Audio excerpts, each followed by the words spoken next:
Radhe Radhe everyone. आज जानेंगे कार्तिक पूर्णिमा की सरल विधि।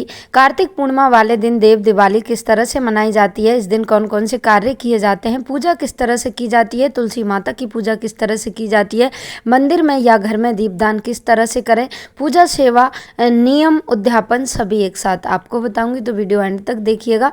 सबसे पहले जिन लोगों ने कार्तिक स्नान किया था उनके लिए और जिन्होंने नहीं किया था वो भी ये कार्य कर सकते हैं। अगर आपने पूरे कार्तिक स्नान में पूजा पाठ या स्नान आदि नहीं किया था तो आप देव दिवाली वाले दिन ऐसे कुछ कार्य हैं जो कर सकते हैं। कहा जाता है कि जो दीपावली हमने मनाई थी वो हम गृहस्थी लोगों के लिए थी, लेकिन जो देवताओं के लिए होती है उसे देव दिवाली पूर्णिमा वाले दिन मनाते हैं। ये देवताओं को ऐसा दिन होता है जिस दिन दीपदान करने से भगवान अत्यधिक प्रसन्न होते हैं, क्योंकि भगवान विष्णु शयन निद्रा से अब उठ गए हैं तो अब देवता हैं दिवाली मनाएंगे। तो ये दिवाली कार्तिक पूर्णिमा वाले दिन मनाई जाती है। इस दिन दीपदान किए जाते हैं। बहुत सारे दीपदान के बारे में बताऊंगी, दीपदान कहाँ कहाँ कैसे कैसे करने हैं, कितने दीपक आपको जलाने हैं, किस तरह से पूजा करनी है।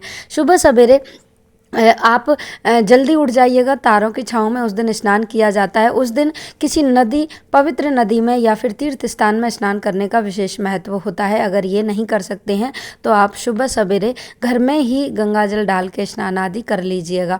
उसके बाद आपको सुबह सवेरे के ही समय पे आपको दीपक जलाने हैं, 5 दीपक। 5 दीपक वो किस किस जगह पे जलाने हैं? सबसे पहले आप मंदिर में, घर के मेन दरवाजे की दोनों तरफ, तुलसी माता में और अपने घर के मेन जो देहली होती है उस पे, और एक जो ब्रह्म स्थान यानी कि घर का चौक होता है उसमें। ये दीपदान आप सुबह के समय पे करिएगा। उसके बाद स्नान आदि कर लिया, मंदिर में जाके आप भगवान की पूजा अर्चना करिए जिस तरह से आप कर रहे थे। दीपक जलाइए, जल चढ़ाइए, जो भी आप करते थे, कार्तिक मात्यम सुनते थे वो सुनिए, भगवान सूर्य नारायण को जल अर्पित करिए। सारे कार्य आप विधिवत वैसे ही करिए जिस तरह से आप पहले कर रहे थे। उसके बाद आती है पूर्णिमा की पूजा विधि। पूर्णिमा की पूजा विधि से पहले आप माता तुलसी की पूजा करिएगा। सबसे पहले माता तुलसी की पूजा की जाती है, उन्हें 16 श्रृंगार किए जाते हैं, चुनरी उड़ाई जाती है, उनके घी का दीपक प्रज्वलित किया जाता है, दूध और पंचामृत से उनको सींचा जाता है। कच्चा दूध उस दिन तुलसी में ज़रूर तरीका से डाला जाता है, यानी कि बहुत ज़रूरी होता है। अगर डाल सकते हैं तो बहुत, गाय का दूध मिले तो अच्छी बात है, नहीं तो आप भैंस का दूध भी थोड़ा सा कच्चा आप उनको डाल दीजिएगा।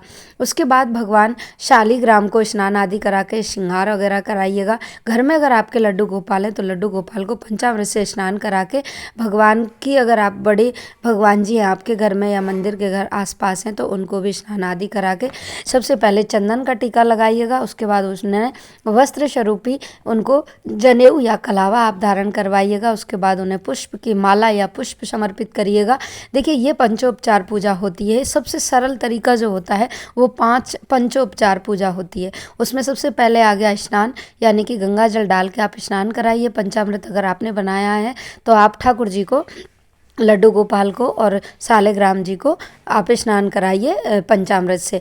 उसके बाद उनको चंदन, तीसरा होता है उनको वस्त्र समर्पित करना है। उसमें आप कलावा भी ले सकते हैं या फिर आप जनेऊ ले सकते हैं या वस्त्र पहना रहे हैं। कई लोग उस दिन भगवान भोलेनाथ के सभी सब परिवार को वस्त्र पहनाते हैं, तो आप उस दिन वस्त्र पहनाइएगा। अगर भगवान ठाकुर जी को पहना रहे हैं तो ठाकुर जी को आप उस दिन स्नान करके पूरा जो उद्यापन करते हैं तो वस्त्र भेंट करते हैं तो आप वो भेंट करिएगा। उसके बाद आपको घर पे कर रहे हैं तो भी वही सेम तरीका है, और अगर मंदिर में कर रहे हैं तब भी वही सेम तरीका है।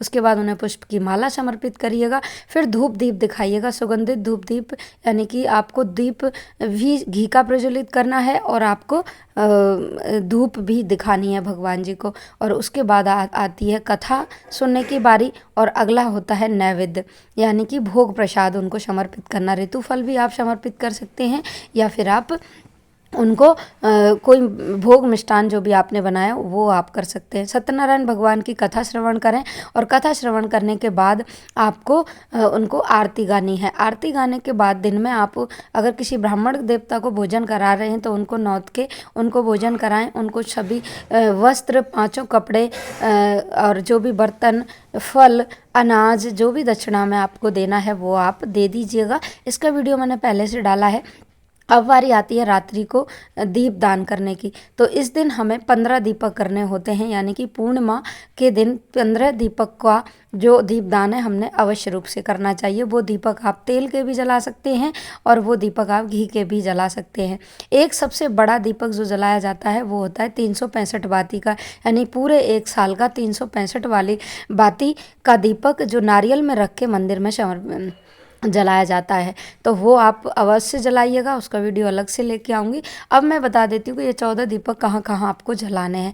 पहला दीपक जो आपको रखना है वो घर के मंदिर में, दूसरा गौशाला में, तीसरा किसी जलाशय या नदी तालाब के किनारे पे, चौथा दीपक आपको घर के मध्य भाग में, यानी कि बिल्कुल जो बीच वाला एरिया होता है उसमें, घर के दोनों दहलीज पे, तुलसी माता पे, आप किसी भी वृक्ष के नीचे, चाहे वो बेलपत्र का हो गया, पीपल का हो गया, उसके नीचे, आंवले का भी हो सकता है, आप अलग अलग दीपक भी जला सकते हैं।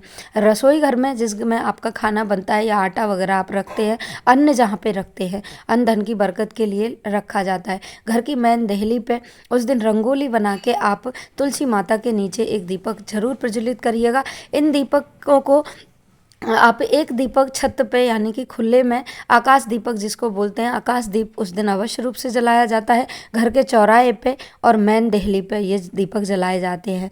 भगवान भोलेनाथ के मंदिर में या किसी ठाकुर जी के मंदिर में, कृष्ण मंदिर में, विष्णु मंदिर में, जो भी आपके पास हो उसमें, घर के मंदिर में इस तरह से ये दीपदान किए जाते हैं। उसके बाद आपको जो 365 वाती दिए का जो आपको बनाना है वो किसी भी शिव मंदिर में जिसमें आपने पूरे एक महीने जो भी दीपदान किए थे या पूजा की थी उसमें जलाना है। उसके नीचे दीपकों का जो नियम है वो इस तरह से होता है कि कभी दीपक को खाली नहीं जलाया जाता, यानी उसके अंदर या चावल, तिल जो भी आप डाल सकते हैं वो ज़रूर डालिएगा और उनको आसन ज़रूर देना चाहिए। यानी कि जो दीपक हम जला रहे हैं उन दीपकों के नीचे आप कोई भी अन्न या फिर चावल या फिर आप कलर भी रख सकते हैं, आटा भी रख सकते हैं या पुष्प भी रख सकते हैं। यानी कि कभी भी दीपक को खाली नहीं जलाया जाता है, उनको आसन अवश्य देना चाहिए, नहीं तो आपके ये जो दीपक हैं इनका कोई भी फल आपको प्राप्त नहीं होगा। ये दीपक उस दिन देव दिवाली यानी भगवान के निमित्त जलाए जाते हैं। इन दीपकों का विशेष महत्व होता है। इनको जलाने से आपने चाहे पूरे महीने कोई भी व्रत त्यौहार किए हों या ना किए हों, अवश्य रूप से आपको फल प्राप्त होता है। ये दीपक जलाने से हमारी सभी मनोकामना पूर्ण होती हैं। ये दीपावली और राम जी और माता लक्ष्मी के निमित्त ये दीपक जलाए जाते हैं। माता लक्ष्मी अत्यधिक प्रसन्न होती है क्योंकि इस दिन देवताओं की दिवाली होती है और दिवाली पे हम माता लक्ष्मी की पूजा करते हैं। तो इस तरह से आपको ये पूरा दिन मनाना है। वीडियो पसंद आए तो लाइक शेयर ज़रूर करिएगा।